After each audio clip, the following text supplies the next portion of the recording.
আমাদের দাবি মানতে হবে। আমাদের মাঠ চাই, রাস্তা চাই। মাঠ চাই, রাস্তা চাই।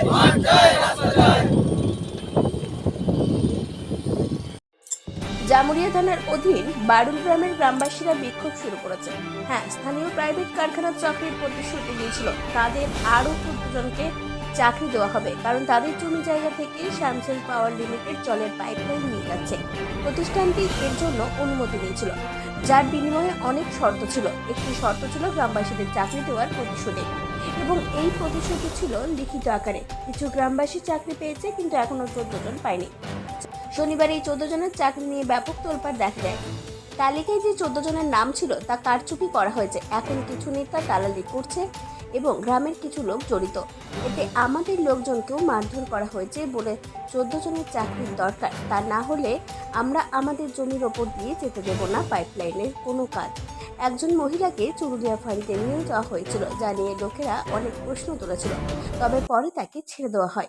যে গ্রাউন্ডটা ভালোভাবে করার একটা প্রতিশ্রুতি দিয়েছিল, সেটাও এখনও পর্যন্ত করল না। আজ হয়ে গেল মনে হয় 1 বছরের বেশি হয়ে গেল।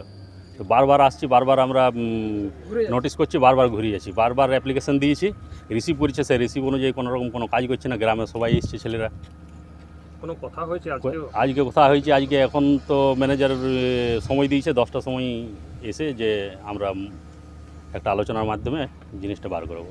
যদি না মানে তাহলে না মানে তখন বিকল্প রাস্তা দেখতে হবে, আন্দোলনের পথে যাবে। দেখা যাক, গ্রামের আরও বড় যারা আছে তাদের সঙ্গে আলোচনা করে দেখি কীভাবে কী করা যায়। কি নাম আপনার? আমার নাম দুলাল বাউরি। আমাদের বিক্ষোভ এটাই যে আমরা যা দীর্ঘদিন এই মাঠটাতে খেলে এসেছি, ঠিক আছে। আজ আমরা ছোটো থেকে এই মাঠটাতে খেলে এসেছি। এখন এখানে এসিএল থেকে একটা ওসবি মাইন্স বানাচ্ছে, ঠিক আছে। ওই মাইন্সে মানে কয়লা করছে, কিন্তু আমাদের মাঠের কোনো ব্যবস্থা নিচ্ছে না ওরা। আমরা এর আগেও ম্যানেজারকে, এজেন্টকে, জিএমকে সবাইকে বলেছি, আমরা আইনে গেছি, তা ওরা আমাদের কোনো কথা শোনেনি। আজকে আমরা এই কারণে এসেছিলাম যে আমাদের কথা যখন শুনছে না, তখন আমরা যে একটু ওদেরকে বাধা দিই, যাতে আমাদের কথাটা শোনে ওরা। তো আপনারা আসুন, আপনাদের সাথে আমরা বসে কথা বলবো, কিন্তু ওরা তো আসছে না। যদি না কথা মানে তাহলে না কথা মানে তো আমাদের এই ধর্মঘট চলতে রবে। কি নাম আপনার? মিঠুন বাড়ি। আশেপাশে কি গ্রামের থেকে এসেছেন? আমার বাড়ি তো চাঁদা, আর এখানে আশেপাশে আমাদের রুইদাস পাড়া আছে, রুইদাস গ্রাম থেকে সব এসছে। জোবা গ্রাম আছে পাশে, শিবডাঙ্গা গ্রাম আছে। এই অসুবিধা কি নাম? শিবডাঙ্গা এসএস স্কুলে। জামুরিয়া থেকে সঞ্জয় যাদবের রিপোর্ট, 99 নিউজ বাংলা।